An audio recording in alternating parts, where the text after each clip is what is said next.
Have you ever met someone who changed your life without even trying? What if a struggling single dad, quietly fixing cars in a snow-covered town, turned out to be the very person who would heal a broken stranger, and in doing so, finally heal himself? This is a story about second chances, quiet generosity, and the kind of love that doesn't arrive with grand gestures, but with hot cocoa, small kindnesses, and the courage to stay. Before we begin, if you believe in the power of heartfelt stories that uplift, inspire, and linger long after the last word, consider subscribing. We share stories just like this one, made for the heart and soul. Now, settle in, take a deep breath, and let me tell you the story of the struggling single dad who helped a lost traveler and changed her life forever. Struggling single. Dad helped a lost traveler. She had no idea he was the billionaire who changed her life. The morning sky above Harbor Creek was streaked with amber and grey, as though the sun itself was unsure whether to show its face. A gentle chill rode in on the October wind, brushing against the aging wooden storefronts of Main Street and rustling the golden leaves that had begun to carpet the sidewalks. Ben Harper stood outside his modest auto repair shop. Harper's Fix-It, a weathered red toolbox resting by his feet, with a worn cloth slung over one shoulder and a mug of lukewarm black coffee in hand. He studied the garage's crooked front door. A storm the night before had warped the hinges, and now the door creaked open, just enough to let in too much wind and not enough warmth. He sighed, set the coffee down, and picked up a screwdriver. It was just another thing to fix, another thing that wasn't falling apart fast enough to panic over, but not working well enough to leave alone. He understood that feeling. Inside, his 10-year-old son, Owen Nutan, sat cross-legged on the floor, building something precarious with Legos while munching on a piece of toast. The shop wasn't much, a few rusty tool racks, a space heater that coughed more than it warmed, and a calendar that still showed September, but it was theirs. Ever. Since Ben left Chicago behind 3 years ago, Harbor Creek had been their quiet refuge. Small town, big sky. No expectations. No one here knew who he really was. To the locals, Ben Harper was just the guy who fixed things, cars, bikes, old snowblowers. They didn't know about the billions he walked away from or the boardrooms he once commanded. They didn't know about Evelyn either, his wife, gone too soon, her absence still a tender bruise beneath his ribs. The sound of tires crunching gravel pulled Ben from his thoughts. A silver sedan had stopped awkwardly across the street, steam rising from under the hood. The driver's door opened, and a woman stepped out, clutching a tattered leather satchel. Her hair was windswept, her coat too light for the weather, and she looked up and down the street like someone trying to remember which way was north. Ben watched her a moment longer than he meant to. There was something about the way she stood, still almost brittle, as if a stronger wind might carry her away. "Dad?" Owen's voice came from behind him. "That lady's car is smoking." Ben blinked. "Yeah," he murmured. "I see." At that, he grabbed his coat and walked across the street. The woman looked up as he approached, her expression shifting from confusion to cautious relief. "Car trouble?" Ben asked, already crouching beside the front fender. "I think it overheated," she replied. Her voice was soft but tired, like it hadn't been used much lately. "Car trouble?" Ben asked, already crouching beside the front fender. "I think it overheated," she replied. Her voice was soft but tired, like it hadn't been used much lately. He popped the hood and was met with a cloud of steam. "Looks like a blown hose. You're lucky it didn't go on the highway." "I was supposed to be on the highway," she muttered, then caught herself. "Sorry, that sounded ungrateful. I'm just lost." Ben smiled gently. "You're in Harbor Creek. Small town, but not a bad place to be lost in." She let out a breath that wasn't quite a laugh. That's what the bus driver said. You're not from around here. No, she said. I'm between places, I guess. Ben glanced at the car, then back at her. Her cheeks were flushed from the cold, and her hands trembled slightly. Come across the street, he offered. I've got a heater and coffee. I can take a better look once the engine cools down. She hesitated, not out of fear. Ben had learned to recognize fear, but from something else. Weariness, perhaps. The kind that came from carrying too many invisible things for too long. I'm Ben, he said, extending a hand, and that's my shop. I live out back with my son. You're safe here. The woman studied him for a moment, then nodded. I'm Ellie Monroe. Inside the garage, the scent of engine oil mixed with something warmer, fresh toast and cinnamon, courtesy of Owen's breakfast experiments. Ellie looked around, surprised to see a makeshift bookshelf tucked beside the workbench and a framed photograph of a woman smiling beneath a cascade of autumn leaves. Ben poured 2 mugs of coffee and handed one to Ellie. Cream or sugar? Black is fine, she said, wrapping her hands around the mug like it was the first warmth she'd felt in days. Owen peeked around the corner. Hi, he said. You're the lost traveler? Ellie blinked, then smiled. I suppose I am. Owen nodded like that made perfect sense. We get those sometimes. One guy ended up here looking for Portland, in Maine. Ellie laughed. The sound surprised even her. Ben watched her quietly. It had been a long time since he saw someone laugh. Like that, not out of politeness, but because something inside had cracked open just a little. Your car can stay here overnight, Ben said. I'll order the part first thing in the morning. If you don't have a place to stay, I'll find something, she said quickly. But then her eyes met his, and some part of her defenses softened. There's a room out back, Ben added gently. It's warm. It has a lock on the door. You'd be welcome. The silence between them stretched, not uncomfortable, but meaningful. Finally, Ellie nodded, and just like that, something shifted in the quiet heart of Harbor Creek. Not loudly, not dramatically, just enough to begin. Ellie Monroe awoke to the scent of cedar and motor oil. For a fleeting moment, she couldn't remember where she was. The ceiling above her was low, panelled in dark wood, and a wool blanket lay heavy across her legs. Then it returned, the stalled car, the kind-eyed mechanic, the little boy with an old soul. Harbor Creek. She sat up slowly in the twin bed, her bones protesting the cold morning air. The room Ben had offered was simple, but clean. Wooden dresser, patchwork quilt, a small lamp that still glowed faintly from the night before. There was a sense of intentional quiet here, the kind of stillness that feels like healing if you let it. On the nightstand sat a steaming mug of tea and a handwritten note. Figured you might want a warm start. I'm out back with the boy. Come by when you're ready. Ben. She read it twice. Ellie couldn't remember the last time someone had left her tea, or a note, or anything, really. The garage was already alive with the low rumble of a classic engine. Ben stood under the hood of a pickup truck, his sleeves rolled to his elbows, revealing forearms dusted with grease. Owen sat nearby on an upside-down bucket, munching a banana and offering unsolicited advice.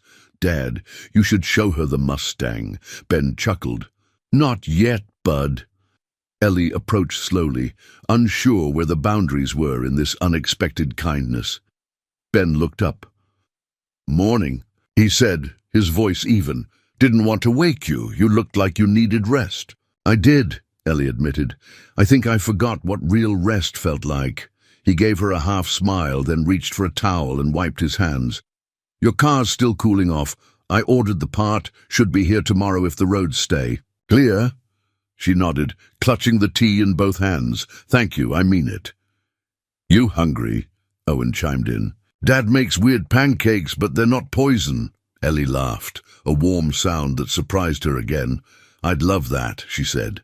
In the tiny kitchen behind the garage, the 3 of them ate pancakes that were, in fact, slightly odd, shaped like stars and dinosaurs, and one that looked suspiciously like Abraham Lincoln.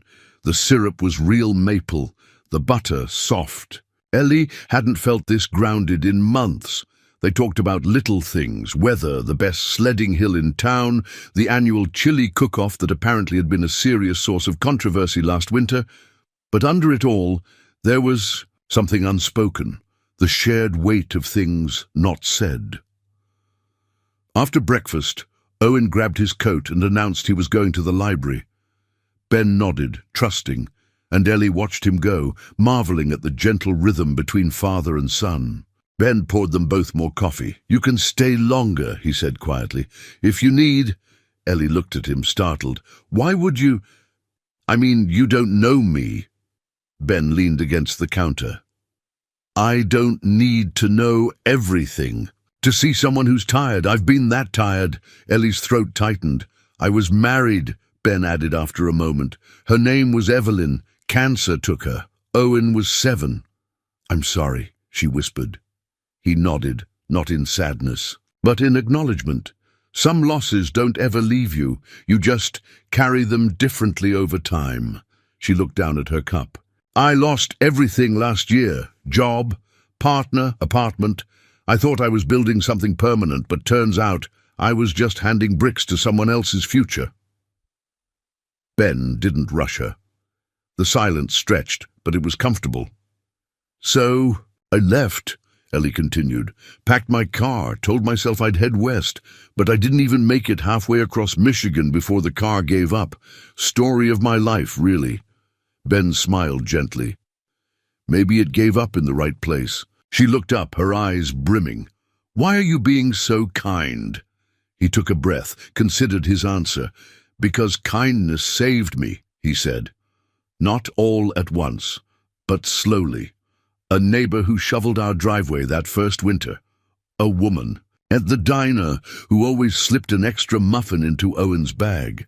None of them fixed everything, but they reminded me I wasn't invisible." Ellie blinked, the words settling in her chest like warm stones. She wasn't used to this. Honesty without agenda. Care without price tags.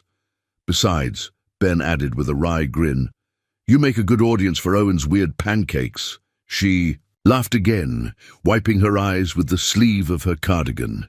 For the first time in a long time, Ellie didn't feel like a problem to be solved. She felt welcomed.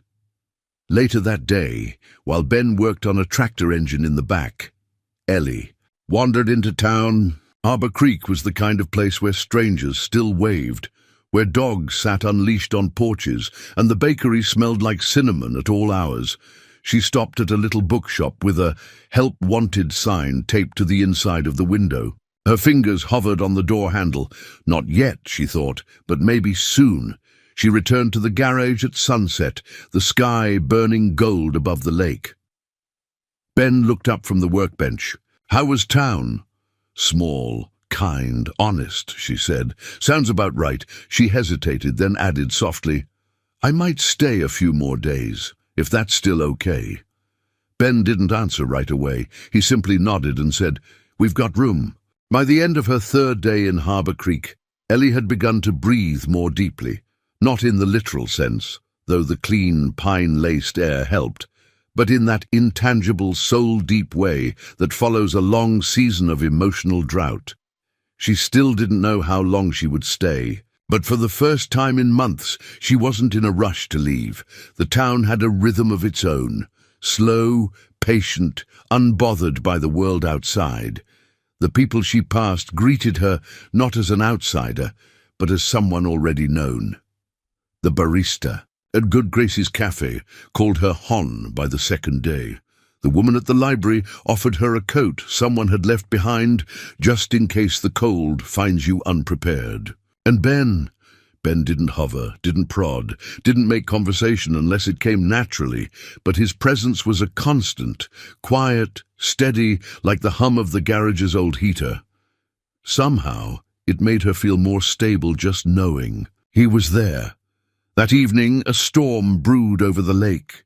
The clouds rolled in low and grey, dusting the horizon with soft snow. Inside the garage, Owen was on the floor with a box of Legos and a mission to build the biggest truck the world has ever seen. Ellie sat nearby, flipping through a book she'd borrowed from the library, a collection of Mary Oliver poems that Ben had nodded approvingly toward. "You like poems?" Owen asked, glancing up. Ellie smiled. "I do. My mom used to write them," he said casually, like it was a fact about the weather.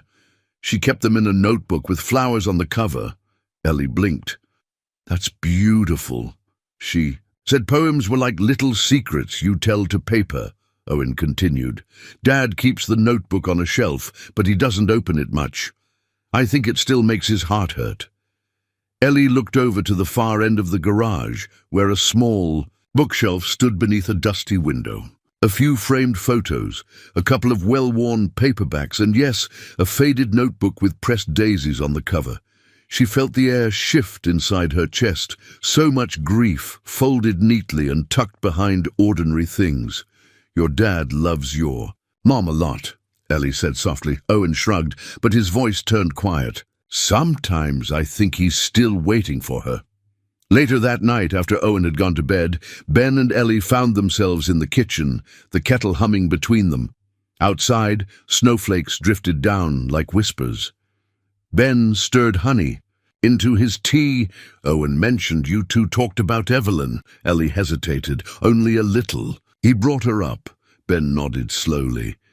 "She was the kind of person who made everyone feel like the room got warmer when she walked in.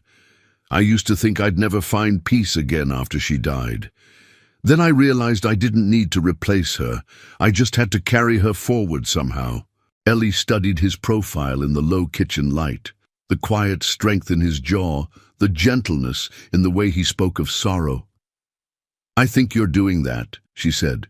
"With Owen, with this place." He gave a soft laugh.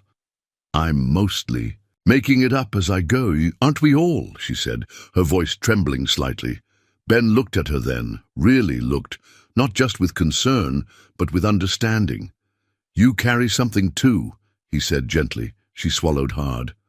"I do." He didn't press. He just waited. "I was engaged," Ellie said at last. "He was charming, smart, knew how to make people say yes. We worked together at a marketing firm. He told me we were building a life. And we were, just not one that included me." Ben's eyes didn't flinch. "He betrayed you." Ellie nodded. "He used my name to secure investors, then shut me out of the company before the ink dried. Took the office, the team, even the apartment. We'd bought it in his name. Did he face consequences? No. He's too smooth for that. I didn't fight. I was too shocked, too ashamed. I just disappeared." Ben was quiet for a moment. "There's no shame in walking away from something that breaks your spirit." She wiped a tear with the heel of her hand. "I didn't think I was this fragile." "You're not," he said simply. "You're still here." That simple statement undid her more than all the sympathy she'd been offered in the past year. The next morning, Ellie stepped out into a world blanketed in white. The snowfall had quieted the town, softening every edge, every sound. It felt like a fresh canvas. At breakfast, Owen handed her a small card. It was hand-drawn, with a crooked heart and a stick figure with long hair. "It's for you," he said. "I made it last night because you're kind." Ellie blinked back emotion as she ran her fingers over the card. "Thank you," she whispered. Ben watched her from across the table, something unreadable in his expression. Kindness, Ellie realized, came in many forms, some spoken, some drawn in crayon.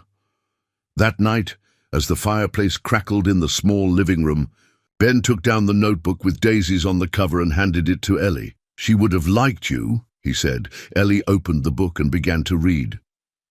"Let your heart break if it must. That's how the light gets in." She closed the notebook and looked up at Ben, her eyes shining. "I think maybe I'm starting to understand that." It began with a tray of cinnamon rolls. Ellie had wandered into Gracie's cafe that morning for a quiet cup of coffee and a moment to herself. but instead found herself holding a warm metal tray lined with parchment paper and sugar glaze being directed, somewhat forcefully, toward the old white church at the end of Main Street. Harbor Creek's harvest bake sale is tomorrow. Gracie, a sprightly woman in her 60s with sharp eyes and an apron that read Queen of Rolls, explained. And since you're staying with Ben Harper, that practically makes you one of us, Ellie hadn't argued. There was something oddly comforting in being drafted into something so small town and wholesome. Something normal. Something human. The church's kitchen was buzzing when she arrived. A few women were elbow-deep in flour, and the air smelled like nutmeg, vanilla, and childhood. Someone handed her an apron and a mixing spoon like it was the most natural thing in the world. "You're the one staying behind the garage?" asked a woman named Marie, peering over her bifocals. Ellie nodded. Marie gave a knowing smile. "Ben doesn't offer that room to just anyone." Ellie glanced down at the dough she was kneading. "He's been very kind. That man has a quiet way of helping people," Marie said. "Never wants credit. He just shows up when folks need him. Been that way since Evelyn passed." Ellie felt a stir of something unspoken in her chest. Ben didn't speak much about his past, but here in this kitchen it was clear he was woven into the fabric of this place, in flour, in silence, in the spaces people didn't talk about, but still felt. Later that afternoon, Ellie walked home with a plate of reject rolls wrapped in foil, the kind that didn't make the bake sale cut, but tasted like perfection all the same. As she turned the corner to the garage, she noticed a boy around Owen's age struggling to fix a bicycle chain near the curb. His gloves were too big, and frustration was written all over his face. She approached gently. "Need a hand?" The boy looked up, guarded. "It's fine." Ellie crouched beside him. "Chains are tricky, especially when you're cold and mad." He didn't say anything, but he didn't stop her either. With a few tugs and a twist of her wrist, the chain clicked into place. The boy stared at the bike. "How do you know how to do that?" "I used to ride everywhere as a kid," she said. "Didn't have a car until college." "You're not from here. Is it that obvious?" The boy shrugged. "People here don't fix things for other people unless they're a family," Ellie smiled. "Maybe that should change." He didn't respond, but as he pedaled away, she noticed he looked back once before turning the corner. That evening, after Owen had gone to bed and the wind howled softly outside, Ellie found Ben in the garage, working under the hood of an old Chevy. She leaned against the doorframe, arms crossed, watching the way he moved, methodical, quiet, comfortable in the company of machines. "Gracie conscripted me into the bake sale," she said. Ben chuckled, not looking up. "You've officially been baptized into small-town life. They said you help a lot of people around here." He wiped his hands with a rag, then finally turned to face her. "Not really. That's not what Marie said. Or the boy I helped fix a bike for today." Ben leaned back against the workbench. "I just do what I can." "But why?" she asked, genuinely curious. "What keeps you here?" He was silent for a moment, then spoke slowly. "After Evelyn passed, I didn't want to be anywhere. I was angry at everything, her doctors, myself, even Owen sometimes. I left Chicago because I couldn't breathe there anymore. I thought I was running, but Harbor Creek didn't let me hide. People here didn't ask questions. They just handed me tools, gave me space." He glanced toward the back room where Owen slept. And Owen needed normal. He needed snowball fights and neighbors who remembered his birthday, not a dad still chasing money to fill the silence. Ellie took a step closer. "And now," Ben met her gaze, "now I fix things. It's not much, but sometimes people just need one thing to work when everything else doesn't." Ellie's heart softened. "That's more than not much, Ben." He looked at her for a long beat, and for the first time she saw something flicker in his eyes. Vulnerability, perhaps, or trust. Later that night, alone in her room, Ellie opened her journal. For months it had been blank, pages meant for goals she'd never reached, letters to herself she never finished. But now she wrote, "Today, I felt like I belonged somewhere, not because I earned it, not because I proved anything, but because someone saw me and said, 'Stay.'" She didn't know how long she'd stay in Harbor Creek, but she no longer saw herself as a traveler. For the first time in a long time, she saw herself as a person with a place to return to. Snow had settled on Harbor Creek like a soft, forgiving blanket, the kind that muted the noise of the world and made everything, even broken things, look beautiful for a while. Ellie stood by the window in the garage kitchen, a cup of cocoa in her hand. Outside, Owen was trudging through the snow with a bright red sled in tow, bundled in layers so thick he looked like a walking pillow. He paused near a maple tree, squinting up toward the branches like he expected magic to fall from them. "He does that every year," Ben said, stepping up beside her. "Swears one of those trees is going to drop a snowflake shaped like a star," Ellie smiled. "He believes in things." Ben nodded. "He does. More than I do, most days." There was a pause between them, not uncomfortable, just full of things. "Not yet spoken. I think I'd like to go with him," Ellie said suddenly. Ben raised an eyebrow. "You sure? Sledding with a 10-year-old in deep snow is not for the faint of heart." She gave him a mock glare.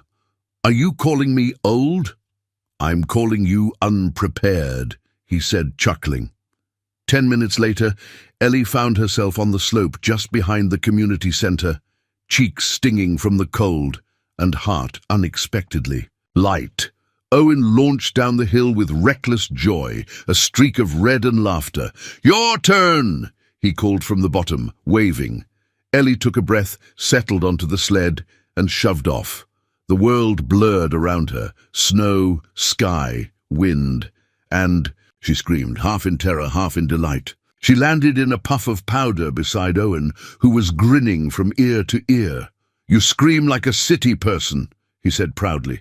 "Because I am one," she laughed, gasping for air. They trudged back up together, and on the third run, they lay on their backs in the snow, catching their breath. Owen was the one who broke the silence. "Do you miss your family?" he asked. Ellie turned to look at him. The question caught her off guard, not because it was too forward, but because it was asked without judgment, just curiosity. "I miss what I thought I had," she answered honestly. "But I think I miss who I was before it all fell apart. Even more." He nodded like he understood, and maybe he did. Children often knew more about broken things than adults admitted. "Did you love him?" "Yes," she whispered. "But I think he only loved the version of me that was useful to him." Owen was quiet, then said, "You're useful here too, but not in that way." Ellie blinked. "What way then?" "You make Dad smile," he said simply, "and you listen, like really listen, not like teachers, not even like some grown-ups." She didn't answer right away. Her throat was tight. "Can I ask something else?" he added. "Of course. If you could live anywhere, anywhere in the whole world, where would it be?" The question struck something deep. For so long, Ellie had chased places that promised success. City skylines, high-rise offices, hotel lounges with expensive lighting. She had always been chasing, always proving. But now, lying in the snow beside a boy who asked questions like a philosopher and believed in star-shaped snowflakes, the answer came quietly. "Somewhere I don't feel like I have to be anything other than myself." Owen turned to look at her. "That's here?" She looked back at him, startled. "Don't you see it?" he asked. "You're different here, happier." That night, Ellie tucked the moment into her memory like a photograph. She didn't know what it meant, or what she was ready to admit, but it was true. She was different here. Later, as she helped Ben wash dishes, she told him what Owen had asked. He paused with a wet plate in his hand. "That's his favorite question. He asks everyone who stays long enough. Why? He used to ask Evelyn that before she got too sick," Ben said softly. She always said the same thing. Anywhere Owen is. Ellie swallowed hard. He's been trying to find her answer in other people ever since, Ben added. Ellie dried a dish, then placed it down gently. I think he might have found it again. Ben looked at her, not with surprise, but with something quieter. Gratitude, maybe, or hope. Later that evening, Owen curled up in the armchair beside the fireplace with a blanket and a book. Ellie watched him from across the room, the firelight dancing on his face. She remembered the way her fiancé used to speak about children, with polite detachment, like they were something to avoid or schedule around. He never wanted kids. Too messy, he said. Too much noise. But here was a boy who asked questions that made you think about your whole life. And she found herself thankful for the noise. She opened her journal and wrote, "Love is not always found in grand moments. Sometimes it's in the quiet questions of a child, the kind that show you what still lives inside your heart." The town of Harbor Creek was aglow with twinkle lights and pine garlands. It was the first Friday of December, the night of the annual Tea Festival of Light. And Main Street looked like something from a snow globe. Cozy, magical, timeless. Ellie stood at the edge of the square, wrapped in a borrowed wool coat, and watching as children weaved between booths selling hot cocoa and handmade ornaments. Music floated in the air, an old man playing fiddle, a choir of high schoolers humming. Silent night. Laughter echoed off the buildings, like a memory you didn't know you'd missed. She had never experienced anything like it, not even as a child. Her winters had been filled with artificial trees and forced smiles. Her adult holidays had been mostly networking events wrapped in faux sentiment and overpriced wine. But this was real.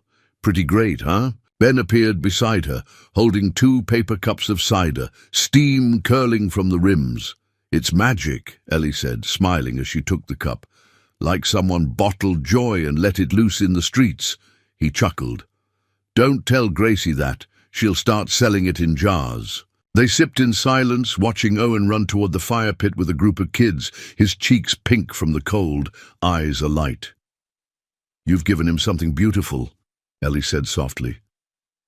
Ben didn't look at her. "He gives me more." As the evening unfolded, Ellie wandered between booths, stopping to admire handmade scarves and jars of jam. Then her eye caught something pinned to a corkboard by the church steps. A flyer listing donations made toward restoring the town's youth center, a small building by the lake that had nearly shut down the previous winter.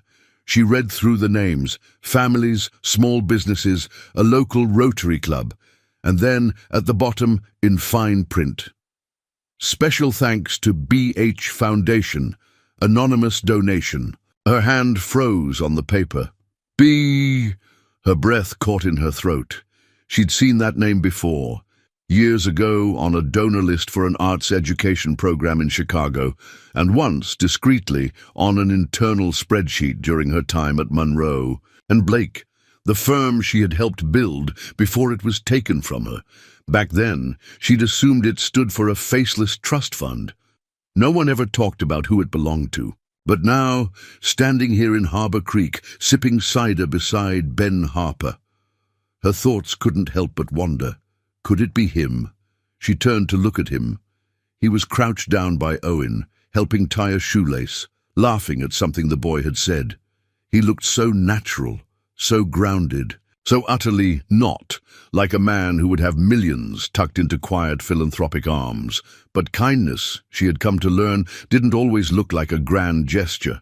Sometimes it looked like a man who stayed up late fixing broken snowblowers. For free, a man who offered strangers warm rooms, no questions asked, a man who brought light without needing to stand in it. Later that night, back at the garage, Ellie stirred the fire while Ben made tea in the kitchen. Her mind spun. She didn't want it to be true. Or maybe she did. She wasn't sure. "Hey," Ben said, entering with 2 mugs. "You okay? You've gone quiet," She took the cup from him, nodding. Just full. You know, one of those days where the heart feels too small for everything. He smiled at that. Yeah, I know those. She studied his face. There was no trace of performance in him, no arrogance, no sign that he ever belonged to the world of backlit boardrooms and glossy portfolios. But what if that was the point? Can I ask you something? She said suddenly. Sure, if someone gave a lot of money to this town, quietly, wouldn't people talk about it? Ben leaned back in the armchair. They might, or they might not, if the person didn't want attention, but wouldn't you be curious? He looked into the fire for a long moment before answering. I think if someone gives because they want to be seen, that's one thing. But if they give because they remember what it was like to need, and they want no one to feel that again, that's something else. His words hit her like a quiet thunderclap. Why do you ask? He added gently. She hesitated. I just saw a name. One I'd seen before, and it made me wonder. Ben didn't press. That night in her room, Ellie opened her journal.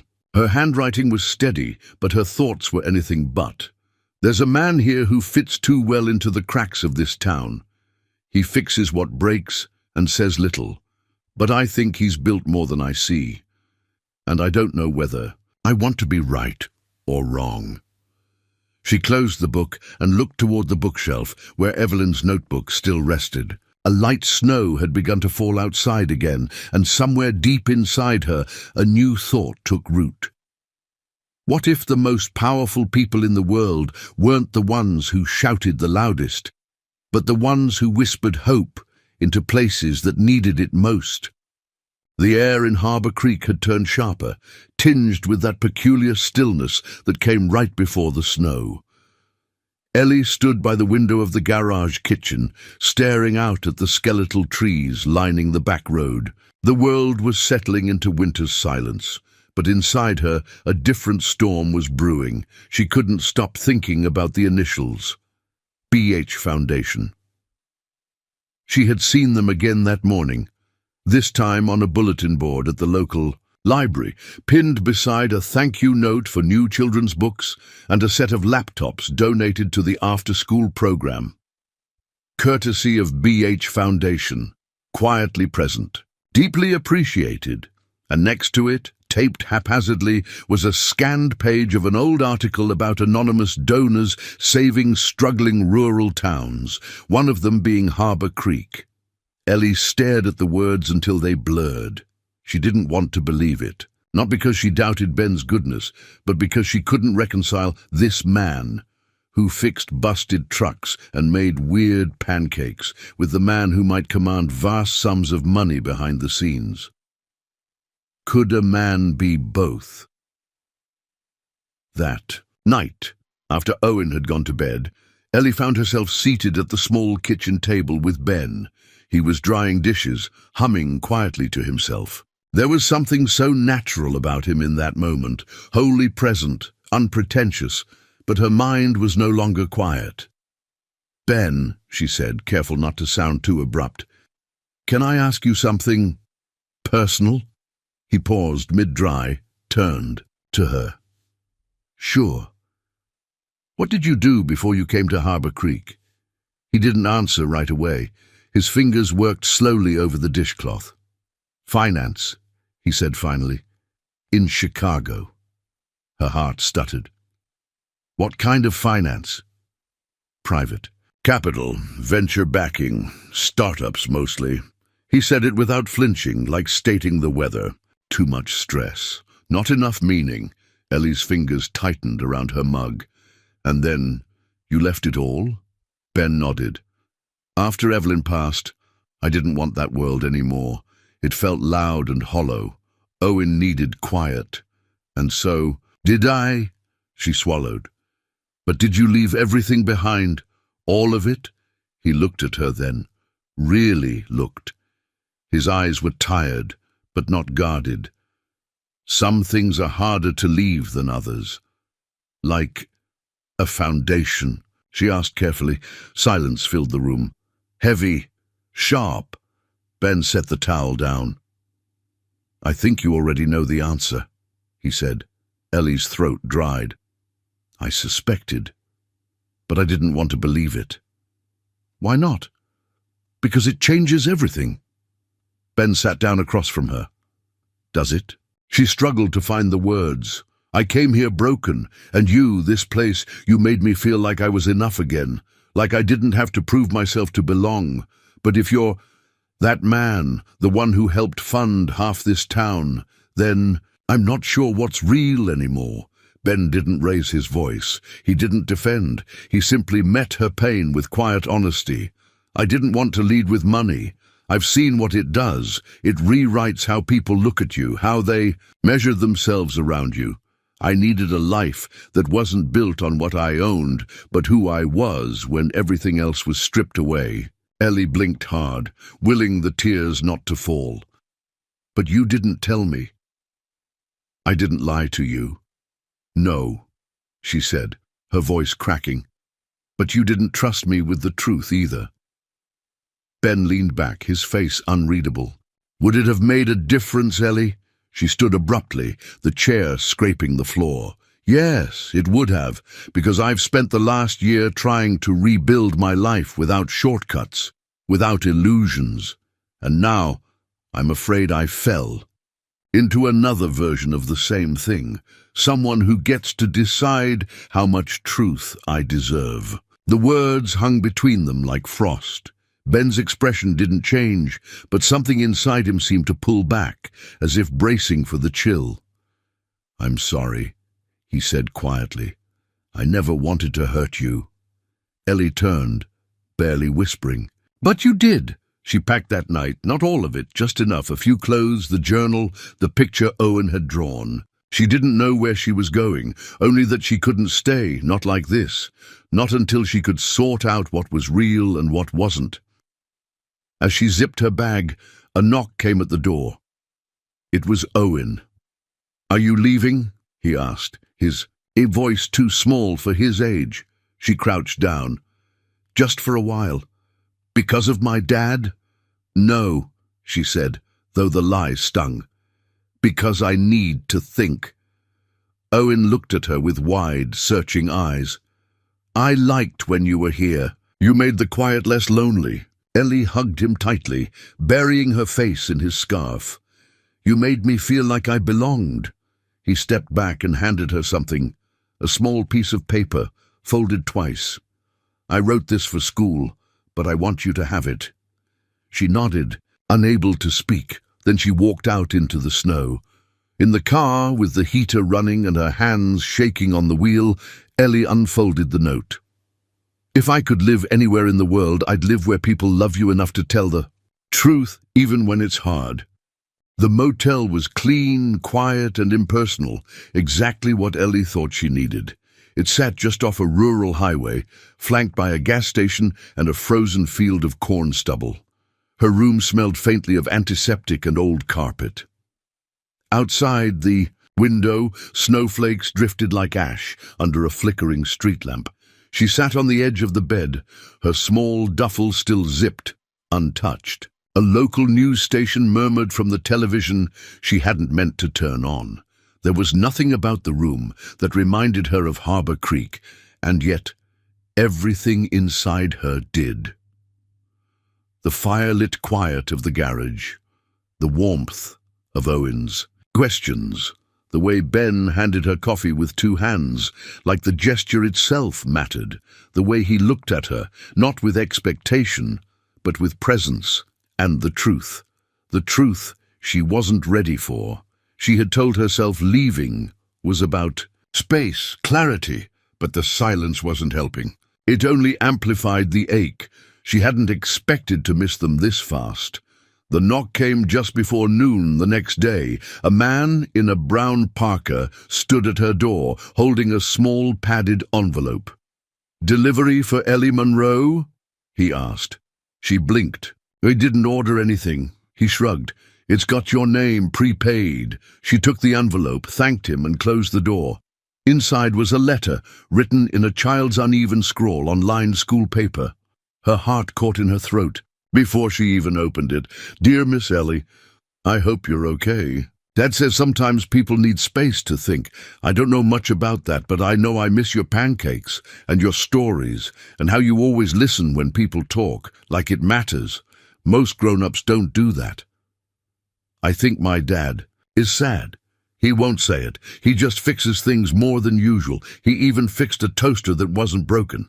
That means he's really sad. I wrote this poem for school, but now I think it's really for you." She paused, pressing a hand to her chest. "When someone goes away, the room stays full of smells and sounds and space they pulled.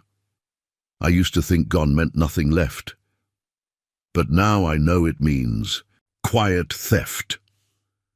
I hope you come back, not for always, just for now. Because some hearts feel better when they hear somehow." Ellie covered her mouth. Tears blurred the ink. She hadn't just walked away from Harbor Creek. She had walked away from being seen, from being needed, from something that, though unexpected, had begun to matter far more than she realized. That evening, she took a walk through the nearest park.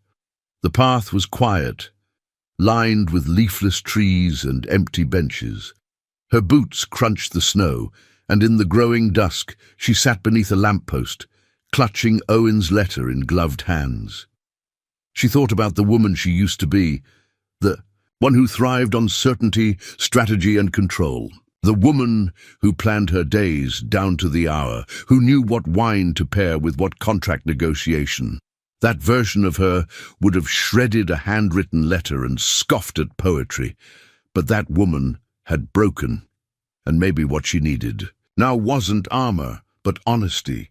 She opened her journal and wrote for the first time in days, "I'm scared to go back, but I'm more afraid of what I'll miss if I don't. I didn't know what home felt like until it wasn't mine to walk into anymore. I'm not ready to say forever, but maybe I'm ready to say, not yet goodbye."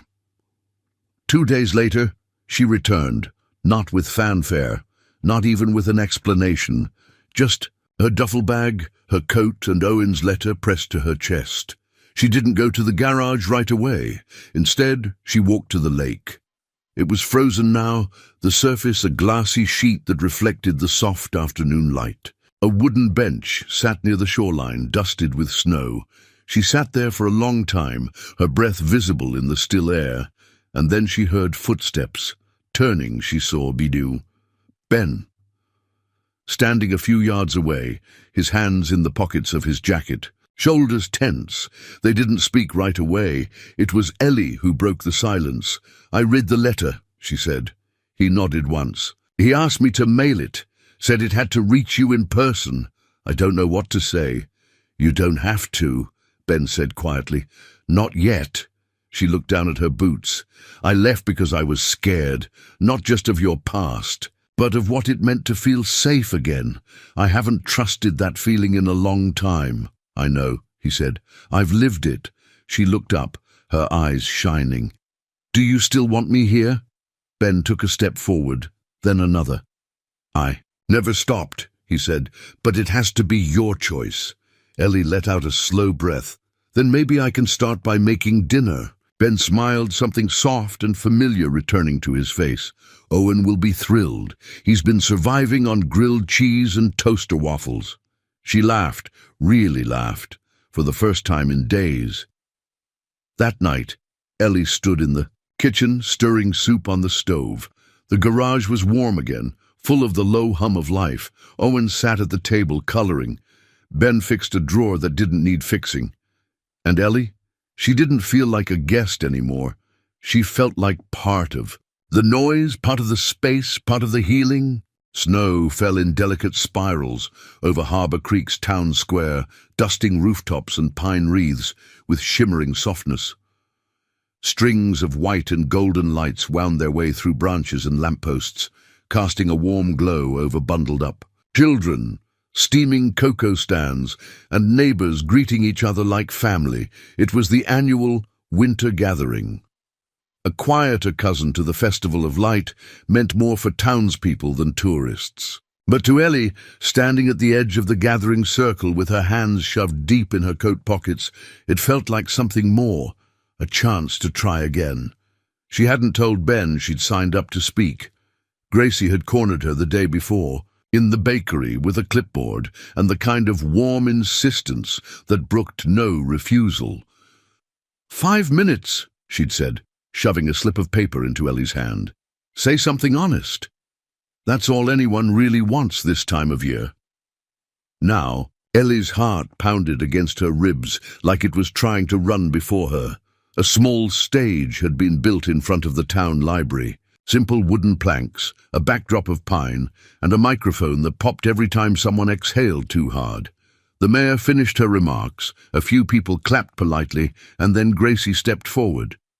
Our next speaker, she said, her voice, projecting more than her frame suggested possible, is someone who came to us unexpected, but reminded us what a new beginning can look like. Ellie Monroe, everyone. There was a soft hush, a few curious murmurs. Ben, standing beside Owen near the fire pit, straightened.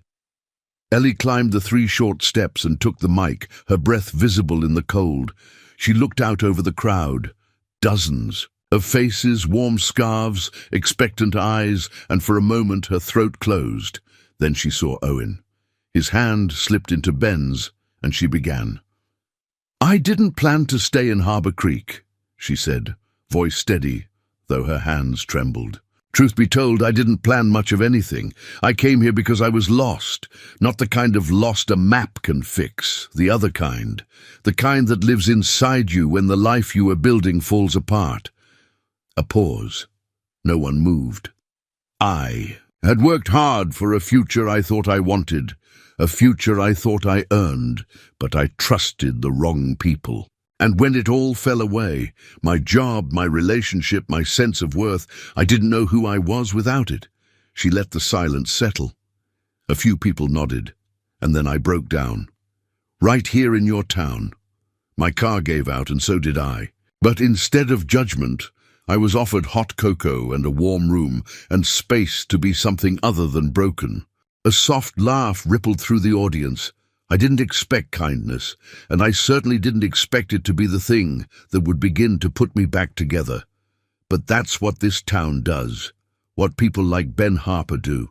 Her eyes flicked toward him. He stood very still. He didn't ask me for anything. He just gave. Time, space, quiet, a place to remember who I might still be. She drew in a breath, voice catching. I know not everyone here knows my story, but I want to thank you. For not needing to, for letting me find my place anyway. I'm not perfect. I still have a lot to rebuild. But for the first time in a long time, I don't feel like I'm doing it alone. She paused, then added softly, and I hope that someday, someone else who's lost might find their way here too, because if they do, I know they'll be found. Applause rose, not loud but long, as though the town understood exactly what had just been offered to them, not a speech, but a piece of someone's truth. Later, as Ellie stepped off the stage, she felt a hand gently close around hers.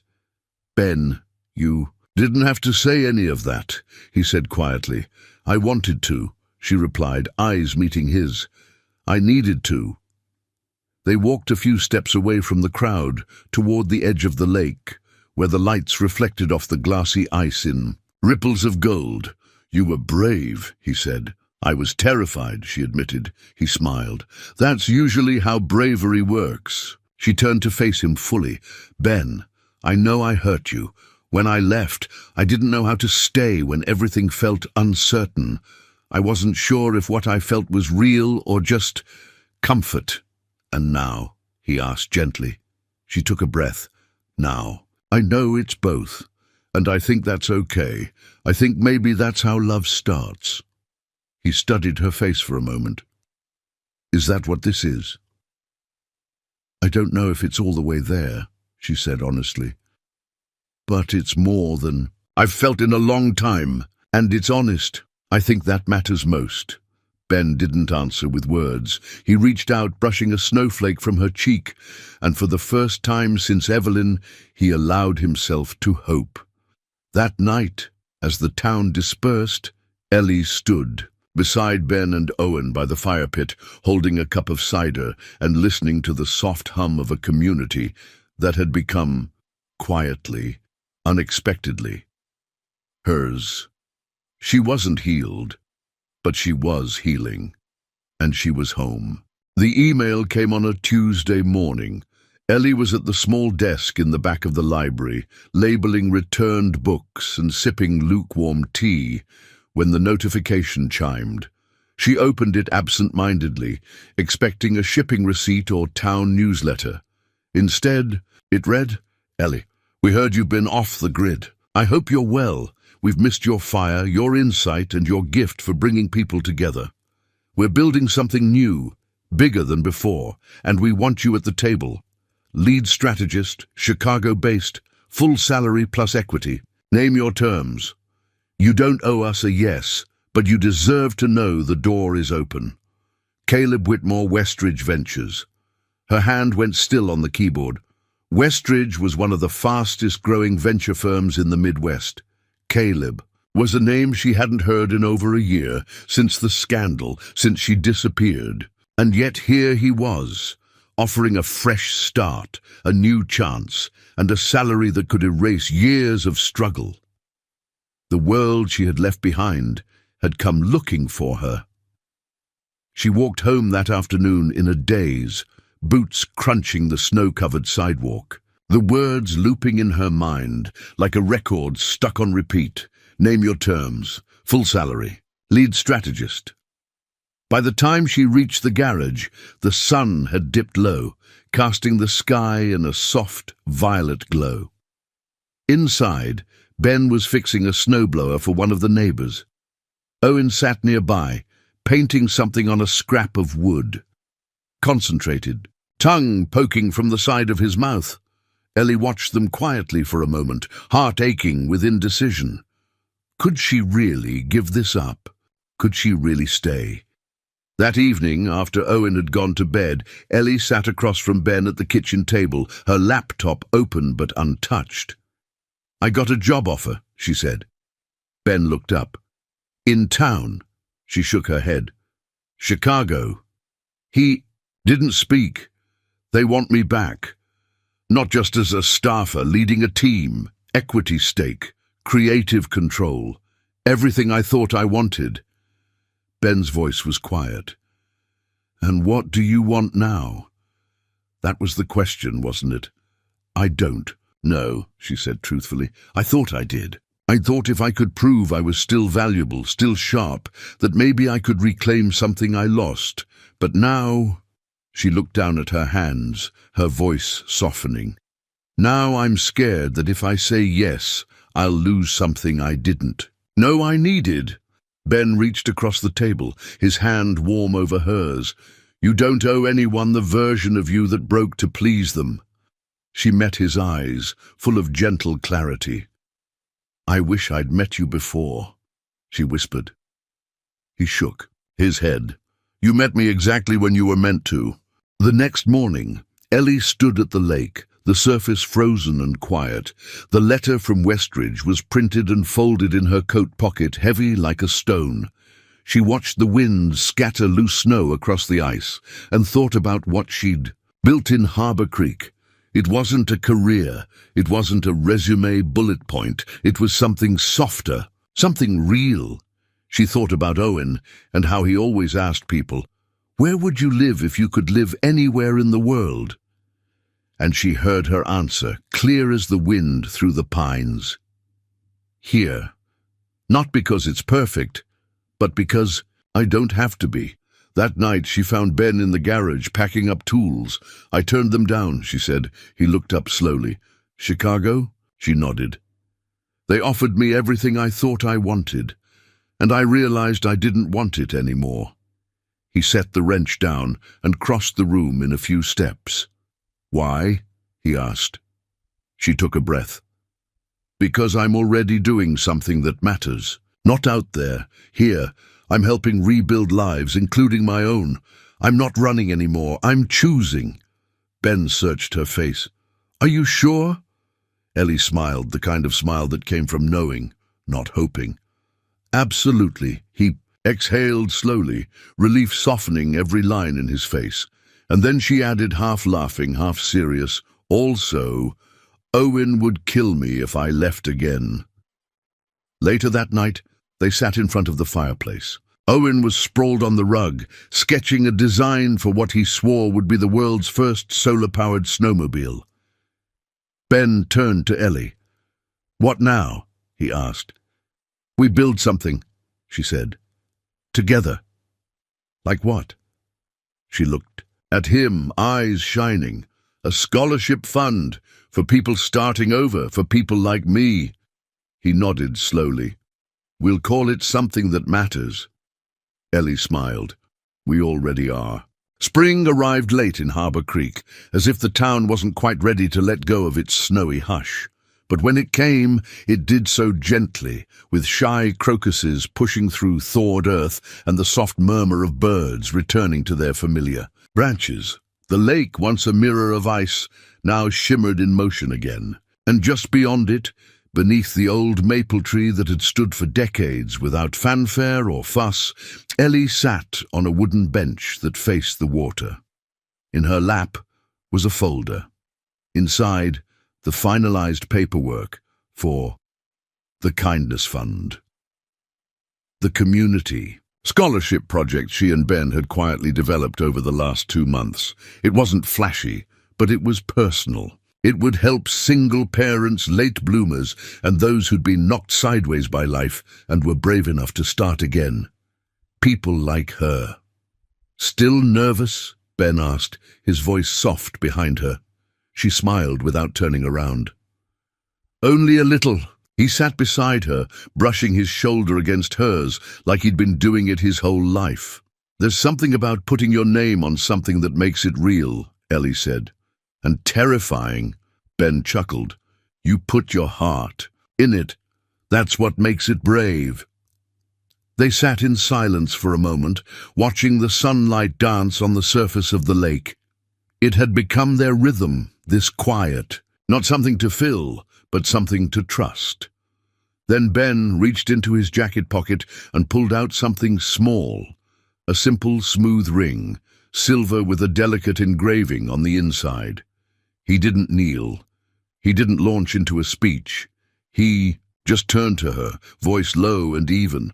I don't need a wedding tomorrow, he said, or a grand plan, but I know this much. I want to build every ordinary day with you. I want to cook strange pancakes with you and fix things that don't need fixing and wake up knowing you're nearby. Ellie stared at him, breath caught in her chest. He continued, this ring doesn't mean perfect. It doesn't mean forever without bumps. It just means yes to the messy, beautiful, real thing we're building here. She blinked. Tears. Rising, smiled, trembling. You once asked me if what we had was real, she said. Ben nodded. She took his hand. It is. It's the most real thing I've ever known. Then, with no crowd to cheer and no camera to capture it, she slipped the ring on her finger and kissed him, slow, certain, sure. Later that afternoon, Owen burst into the kitchen carrying a beat-up wooden sign he'd painted himself. It's ready. He beamed, placing it proudly on the table. In thick, slightly uneven letters, it read, Harbour Creek, a place to begin again. Ben raised an eyebrow. That sounds suspiciously like a town motto. It is now, Owen said. And it's going right under the welcome sign. Ellie laughed, tousling his hair. I like it. Owen looked between the two of them. Does this mean we're officially a team? Ben and Ellie exchanged a glance. Yeah, Ben said, his voice quiet. Yeah, it does. That evening, as twilight settled over the town, Ellie stepped out onto the porch with her journal in hand. She flipped to the last page and began to write. This isn't the story I thought I'd tell. It's softer, slower, stitched together with kindness instead of ambition. It's a story that began in the middle of winter, when everything felt broken, And it's ending. No, continuing now, with spring, with healing, with love. I thought I had to rebuild the life I lost. But maybe I was meant to build something new. She closed the journal, pressed it to her chest, and breathed in the clean, pine-sweet air of Harbor Creek. In the distance, laughter floated. Down the street, mingled with the smell of fresh bread from Gracie's bakery. The world didn't feel small anymore. It felt full. The Kusha Kindness Fund had sent 7 adults back to school, helped 4 single parents secure housing, and quietly sponsored holiday meals for families that had fallen on hard times. Ellie and Ben never made speeches about it. They just showed up, at the church, at the food drive, at the garage. Owen was now 11 and obsessed with mechanical design.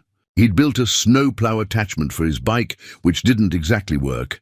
But in Harbor Creek, trying had always mattered more than succeeding. And Ellie? She'd found not just a town, or a partner, or a second chance. She'd found herself again, not the polished, calculating woman who once believed her worth was tied to performance, but the woman who listened, who stayed, who chose love, even when it felt uncertain. Sometimes the greatest wealth isn't in what we own, but in who we become when someone finally sees us and lets us stay just as we are. I'd love to know. Where are you watching from? Let me know in the comments below. It's always amazing to see how stories like this can connect us across towns, states, and even oceans. And if this story touched your heart, even just a little, consider subscribing to the channel. We share stories that remind us all of the goodness still left in the world, one chapter at a time. Thank you so much for spending this time with me. Your presence here truly means more than you know. Until next time, take care of yourself and take care of each other.